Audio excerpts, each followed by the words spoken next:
Let's give this 0. This is something.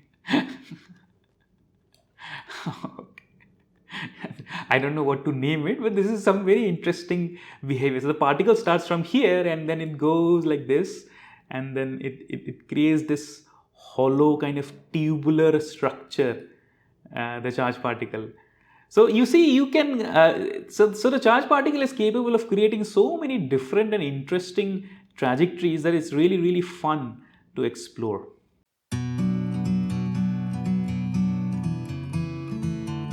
Hello everyone, my dear friends and students. Today I'm going to study a very interesting problem, which is the motion of a charged particle in the presence of an electric and magnetic field. This is a very interesting problem because a charged particle's motion demonstrates different kinds of trajectories in the presence of electric and magnetic field depending upon the orientation of these fields. Now I have done a video previously where I've studied this problem analytically for a couple of cases, but today I'm going to simulate this problem for a very general case scenario using some kind of a computational software. I'm going to use Scilab to simulate this problem. Now I have made videos previously explaining how Scilab works, but you can also simulate it using any other software or computational package. So let us formulate this problem properly and see what kind of interesting results that we get. So if a charged particle is in the presence of an electric and magnetic field, it experiences force.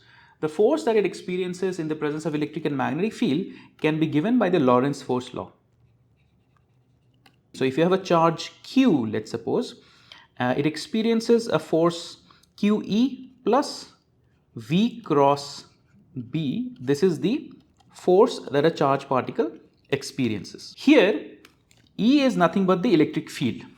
I'm going to write this as a vector quantity that has components Ex, Ey and Ez. Similarly, the magnetic field also I'm going to write this as a vector quantity, or vector field to be precise, that has components Bx, By and Bz. Here Q represents the charge of the particle, alright, and V represents the velocity of the charged particle, which has components Vx, Vy and Vz. So how do we go about studying the trajectory due to this kind of a force? Well, we have the Newton's second law, which tells us that if a particle is experiencing this kind of a force, then the trajectory is essentially the solution of the Newton's second law, where F is equal to ma, where a is the acceleration that it experiences. Okay, so if I substitute this expression here, then I'm essentially interested in the solution of this second order differential equation. So let me simplify it and write what is V. Okay, what is V cross B, because this is one quantity that we see arising here. So this is nothing but a cross product. Then I can look at the components in this particular manner. What is Vx, Vy and Vz? These are nothing but the time derivatives of x, y and z. So to simplify it, I'm just going to write here the time derivative of x dot, the time derivative of y dot, and the time derivative of z dot. So if I write this expression, I should get something like I cap y dot bz minus z dot by plus j cap z dot bx minus x dot bz, and finally k cap x dot by minus y dot bx. So if I write this expression in the left hand side, my differential equation is essentially going to become, so here I can write q upon m. What is the electric field? Electric field is exi plus eyj plus ezk. And what is this term? V cross B? Well, this is what we have obtained in the right hand side. Okay, m I have already taken to the right hand side. So this is d2x upon dt2 I cap plus d2y upon dt2 j cap plus d2z upon dt2 k cap. So what happens is that I have these individual terms along the I cap, j cap and k cap directions, right? So I can treat the coefficients along I cap, j cap and k cap independently and come up with three independent second order differential equations that look something like this. So along x axis we have d2x upon dt2 is equal to, let's keep q upon m outside, and we have this particular term ex and then this particular term. Okay, so what is y dot? Y dot is nothing but dy upon dt bz minus z dot, which is dz upon dt by. That's it. So this is a second order differential equation that we will have to solve to get an idea about how the x coordinate of the charged particle is varying, right? Similarly, I can write along y and z axis also. So I've written for the x axis and for the y axis I can say that this is equal to d2y upon dt2 is equal to, again similarly, q upon m. So I'll have this particular term and this particular term, yeah. So ey plus dz upon dt bx minus dx upon dt bz. Similarly, along the z axis, let's look at the components along k cap direction. d2z upon dt2 is equal to, so I have these terms here, ez and this particular term, okay, q upon m ez plus dx upon dt by minus dy upon dt bx. So essentially what we get is, we get three differential equations, right? This is a second order differential equation, this is a second order differential equation, and this is a second order differential equation, and I need to solve these three simultaneous second order differential equations together to come up with the solution, which is essentially going to be x, y and z, that is going to give us an idea about the trajectory of the charged particle. So based on what the electric field is, based on what the magnetic field is, if I am able to solve these three second order differential equations simultaneously, I will get the solution which will give us an idea about the trajectory of the charged particle. Now, for particular cases, this problem can be solved analytically. In fact, I have done that in one of my previous videos where I did an analytical solution for a couple of cases. If you're interested in the analytical solution, you can check that video. Today, what I'm going to do is, I'm going to create a program that can solve differential equations. In fact, that can solve these three second order differential equations simultaneously to give us an answer to this particular problem, so that we can look at the interesting results, which is the motion of the charged particle's trajectory in the presence of various electric and magnetic field lines. Now from here, you can sort of diverge from the video depending upon which computational software you are using. Maybe you are using MATLAB, or maybe you are building a program from scratch in Python or C++. Now, depending upon which platform you are using, you will have a different kind of a program that is capable of solving a differential equation. Since I'm going to work in Scilab, I'm going to use the ODE command which is available in Scilab to solve these differential equations. But the thing about Scilab and the ODE command is that it can only solve first order differential equations. So what I'm going to do is, for the sake of solving this in Scilab, I'm going to separate the second order differential equation into two first order differential equations. Okay, so I'm going to separate a second order differential equation into two first order differential equations. Similarly, I'm going to do that for every single second order differential equation. So what I'm essentially going to get is, instead of 3 second order differential equations, I'm going to get 6 first order differential equations that I will be solving simultaneously. Now it sounds very difficult analytically, but for a computer, it's actually a very easy process. As long as I make the code properly and it makes sense, the computer can solve 6 first order differential equations simultaneously in a very beautiful manner, and we will get some interesting results. But to do that, let me make a couple of substitutions that is going to help you understand how the program is made.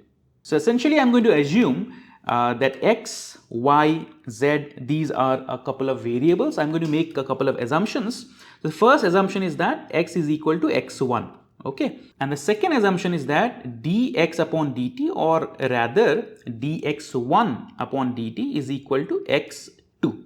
This is the first assumption. So if I make this assumption, what is d2x upon dt2? That is nothing but dx2 upon dt, right? Because x2 is dx upon dt, so dx2 upon dt is nothing but d2x upon dt2. This is equal to, I can write this particular expression here, q upon m, these are constants, ex I'm going to provide, plus, well, let's keep the remaining terms aside. I want to complete the process first for the other equations also.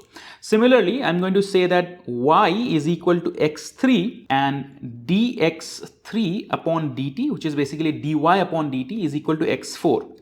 So what is d2y upon dt2? It is nothing but dx4 upon dt, which is equal to whatever is on the right hand side, which is q upon m ey plus the remaining terms. And lastly, I'm going to say that z is equal to x5 and dz upon dt. So dx5 upon dt is equal to x6. So what is d2z upon dt2? That is dx6 upon dt, which is equal to q upon m and the remaining terms ez plus something else. Now, why I have done that is because, as I already said, the Scilab computational package is only capable of solving first order differential equations. Therefore, I have converted these second order differential equations into first order differential equations, which are twice in number. So this is a first order differential equation, this is going to be a first order, this is a first order, this is a first order, this and this. These are all first order differential equations, right? If I solve them simultaneously, I can obtain what we require, which is essentially I require x1, I require x3 and I require x5, right? So let's complete these equations first, right? If I complete these equations, so let's come here, let's look here, okay? So what is dy upon dt? dy upon dt is nothing but x4, right? dy upon dt is x4 and then I have bz minus what is dz upon dt? dz upon dt is x6 by. Similarly, let's look at this particular equation. What is dz upon dt? dz upon dt is nothing but x6, okay, x6 bx minus what is dx upon dt? dx upon dt is x2, so I have x2 here bz. And the last equation is essentially for this particular case dx upon dt, which is x3, or rather what is dx upon dt? That is x2 by minus dy upon dt, which is x4 bx. So there you have it. x1, x2, x3 is nothing but xyz. x2, x4 and x6 are the time derivatives of xyz respectively, okay? Alright, so now I am here in the Scilab platform. I need to build the program that can solve these three, or rather these 6 first order differential equations simultaneously, because that will give me the trajectory that I require. Let me first give in some of the constants. Now I am taking unit values here, okay? Now if you make a program and you want to replicate, let's suppose some charged particle like an electron's motion, then you will need to give in the actual values. But because I just want to do a qualitative study of this particular case, so I'm just taking unit values here because I just want to look at the nature of the trajectories. For a more accurate description, you will have to give in the actual values of whatever charged particle that you are interested in. So let's give in values of the magnetic and the electric field components. Right now I'm keeping them 0. I'll give them appropriate values accordingly later on. So let's have for a time period, I'm going to create an array. Now the way to solve a differential equation in Scilab is to create the differential equation in this particular manner. So for example, if you look at the initial, this first case, this is written as dx1 upon dt is equal to something, right? So this function I need to enter, and the OD command will give me the solution of this overall differential equation. Okay, so let me create a function first. The function of t and x. Okay, the trick of solving a, what do you call it, 6 first order differential equations simultaneously is to assume that x is the solution and x1, x2, x3, x4, x5, x6 are the respective rows in a multidimensional matrix. So I'm going to write everything together for this particular differential equation, for this particular differential equation, for this, and on by writing the right hand side as a function but as a row in our function definition. Okay. So first, what do we have? We have x2 here, right? So x2 is essentially the second row in our solution that x we are going to get. Okay, I separate this row from the next row, which is essentially qm times ex plus x4 times bz minus x6 times by. It might get a little lengthy, but no issues. This is x2 and this is this particular expression which is here. So this x2 is the right hand side of the first differential equation and this is the right hand side of the second differential equation. So let me enter the right hand side of the remaining 4 differential equations also.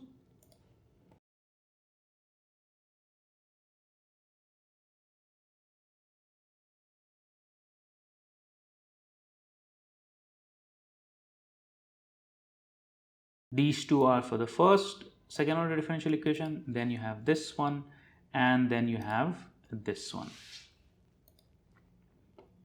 So you see there, I have written the right hand side of all 6 differential equations accordingly within this particular function that the Scilab is automatically going to solve. Now I need to give some initial conditions. Let's suppose the initial time is 0 and the position and velocity of the charged particle. Now I'm going to tweak it later on, but essentially what I am getting here is I have first x1 and then I have x2 and then I have x3, x4, x5, x6. Now I already explained to you what x1 is. x1 is x, x3 is y, x5 is z, x2 is x dot, x4 is y dot and x6 is z dot. So what are the initial conditions corresponding to them? Let's just keep 0, 0, 0. So the particle is at rest initially. It's not moving anywhere. Just keep 0, 0, 0 for all these cases. The way to solve these differential equations simultaneously is to use the ODE command. So x is equal to ODE, the initial condition x naught and t naught. So for the time period t, solve for f, which is fx. This is going to give us a solution. And this solution is going to give us an x, and x is going to contain x1, x2, x3, x4, which is what we require. So from the solution I can obtain x, which is the first row I'm interested in for x-axis, and then I'm going to have y, which is the second row. No, sorry, the y is in the third and the z is in the fifth row. Yeah. Now I have these solutions, but I need to look at them visually. So I need to plot them. So plot them, I'm going to use a scatter plot. Let me write down a couple of color properties. The last array is going to control the color of these individual points. Alright, so we have our program here. I have given some random test constants. I have represented the differential equation. This is going to give us a solution. This is going to give us a plot. I'm going to use some additional properties just to visualize it a little bit better. So these are additional properties to visualize a little bit better, okay? So the program has been made. Let us run and see what we get. Yeah, there you have it. So you see this charge particle is at the center. You see this charge particle at the center. Now, of course, I gave no electric field. I gave no magnetic field. And initially the particle was at the origin. The velocities were 0. So therefore, the particle is somewhere in the middle, stationary. So now I have the program which is ready to give me the various trajectories. So let us look at a couple of cases. The first case that I'm going to study is if the charge particle is moving parallel to an electric and magnetic field line which are also parallel to each other. What is going to be the nature of the trajectory? So for that, so let's suppose Ex is equal to 1, Bx is equal to 1. That means electric field is along the x-axis, magnetic field is along the x-axis. Again, the values I'm just going to put to get a qualitative sort of a representation or a visualization. If you're interested in doing a more rigorous study of a particular problem, then you'll have to put the actual values that you're going to use here. I'm just going to do a qualitative study, so I'm just going to put 1 here. Okay, some more changes for visual representation. If I run this program, there you have it. You see this? So the charge particle starts somewhere here. It starts somewhere here. Okay, and it travels in this particular direction. Now, what do these arrows mean? Well, the blue arrow is the electric field that I'm representing. So the electric field is in this direction. Okay, so let's suppose, okay, let's look at this graph. It's starting from this particular point. You see this? The charge particle was at rest here at the origin, and in the presence of the electric field, so the blue arrow represents the direction of the electric field. It starts moving forwards towards the right. You see, initially the points are very close to each other, but later on the points are quite far away from each other. It simply means that the particle is accelerating forwards because I've taken equidistant intervals of time and I've plotted the positions with respect to time. So initially the positions are close to each other with equidistant intervals of time, but after some time the positions are far away. That means the particle is accelerating forward due to the electric field, which is represented by this blue arrow. But there is this magnetic field also, the red arrow. But the thing is, magnetic field leads to a force which is velocity times magnetic field, right? So because the velocity is parallel to the magnetic field, so the magnetic force comes out to be zero. So the magnetic field doesn't really play a role here. The only role that is played is the electric field, which accelerates the particle along a straight line on and on and on. So this is the nature of the trajectory that you get in the presence of a electric and magnetic field which is parallel to one another and a charged particle that was originally at rest, but it starts accelerating forward along the direction of the electric field. Now let's complicate matters a little bit further and tweak our parameters and see what else we can get. Next up, I want to look at what happens to the presence of a charged particle in the absence of electric field but in the presence of a magnetic field. So let's make the electric field 0 and let's make the magnetic field along the z-axis. Okay, so magnetic field is along the z-axis. So if the charged particle was initially in motion, let's suppose along the x-axis, so I give it some velocity. Okay, this is basically the time derivative of x. So I give it some initial velocity of 10 units, 10 meter per second, and the magnetic field is along the z direction. Then what is going to be the nature of the trajectory? Well, there you have it. The red arrow represents the direction of magnetic field, and I can also show the direction of initial velocity. Okay, so if I demonstrate the direction of original velocity, then the black arrow represents the direction of original velocity. You can see the black arrow. Let me make it a slightly longer. Yeah, so you see here the charged particle is initially in motion along the black arrow, but the magnetic field is perpendicular to it. So what happens is that because of the Lorentz force, where the magnetic force is equal to V cross B. So if B is in this particular direction, velocity is in this particular direction, according to the right hand thumb rule, it experiences a force inwards, right?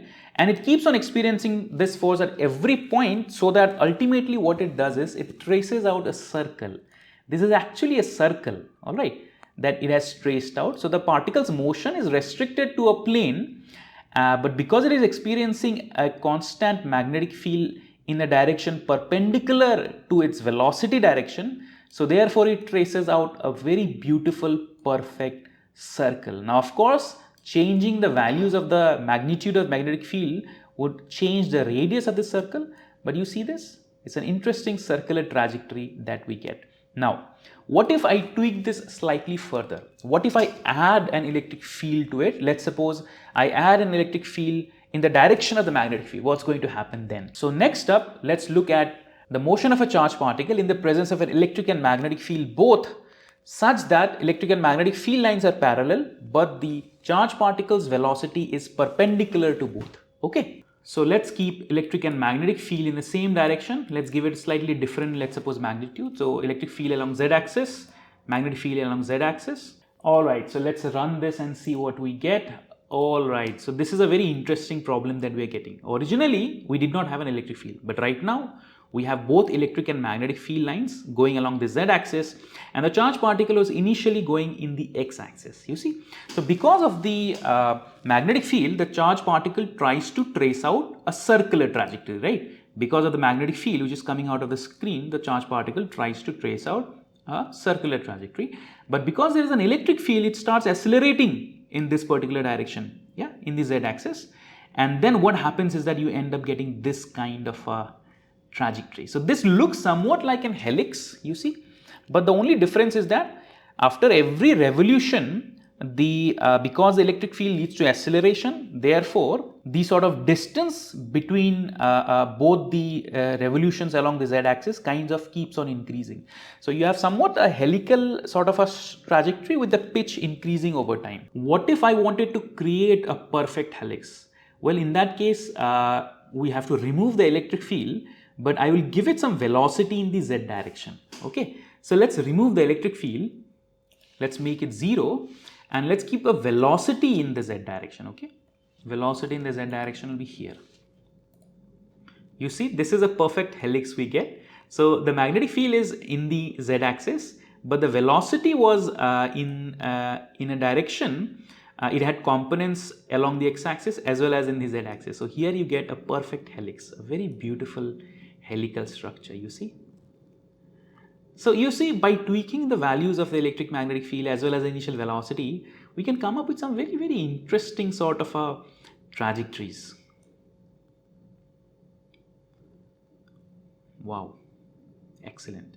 Now let us move ahead to the next simulation, which is basically if the electric field and magnetic field are perpendicular to one another and the velocity is also perpendicular to that. So the trajectory of a charged particle in crossed electric and magnetic fields. So let's keep the electric field along the y-axis, right, and the magnetic field along the z-axis. Or rather, let's not give it any kind of a velocity and let's see what we get.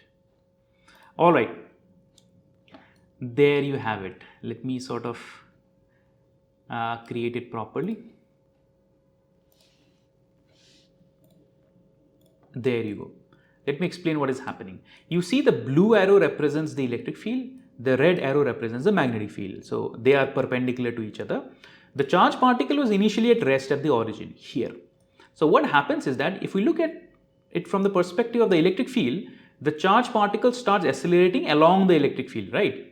But as it travels, as it starts accelerating along the electric field and as it gains velocity, because the velocity vector is perpendicular to the magnetic field exerts a force in the right hand side direction, which curves this kind of a, but as it goes beyond this particular point, it curves inwards. But the moment it curves inwards, what happens is that because the electric field is in this direction and it curved inwards, it starts decelerating and it comes to a point where it comes to rest here. And again, this process starts over and again and again and again. So this kind of a trajectory is actually called a cycloid. So the charged particle is exhibiting a cycloid kind of trajectory in the presence of a crossed electric and magnetic field when it started from rest. Now I can get some variations to this kind of a cycloid if I give it some initial velocity. So let's suppose if I give it some kind of an initial velocity along the y direction, okay? If I do that, then I won't get the cycloid anymore. I'll get something slightly different. So the charged particle had initial velocity here and then it started exhibiting this kind of a trajectory. So you see, by tweaking the parameters of electric field, magnetic field and the initial velocity and initial positions, we get some really, really interesting trajectories that a charged particle demonstrates. So if you're able to create a program like this in any kind of a computational software, then you should be able to have fun looking at the various sorts of trajectories that a particle can get. So let me take some random cases. Let's suppose I have some combination of electric field and magnetic field and combination of velocities and positions. I end up getting something like this, okay? You see, this is a little bit of a different kind of a trajectory. I don't know what to name it. It seems somewhat like a cycloid, but going at a particular angle, all right, and also accelerating along a particular direction. You see this? This is the motion of a charged particle in whatever parameters I took. What if I tweak it slightly further? What if I give, okay, let's suppose in the x-axis I have a quantity and I give it a little bit velocity in the z-axis also. Now this is slightly different, okay? This is another trajectory that we get. Okay, what if we change it further? Okay, let's make this 0. Let's give this 0. This is something I don't know what to name it, but this is some very interesting behavior. So the particle starts from here and then it goes like this, and then it creates this hollow kind of tubular structure, the charged particle. So you see, you can, so the charged particle is capable of creating so many different and interesting trajectories that it's really, really fun to explore. All right, so that is all for today. I hope you had fun looking at these different kinds of trajectories and trying to solve this problem of studying the motion of a charged particle in presence of electric and magnetic field lines. In the next video, we're going to do something even more interesting. So stay tuned. I'm Divya Jyoti Das. This is For the Love of Physics. Thank you very much. I will see you next time. Goodbye.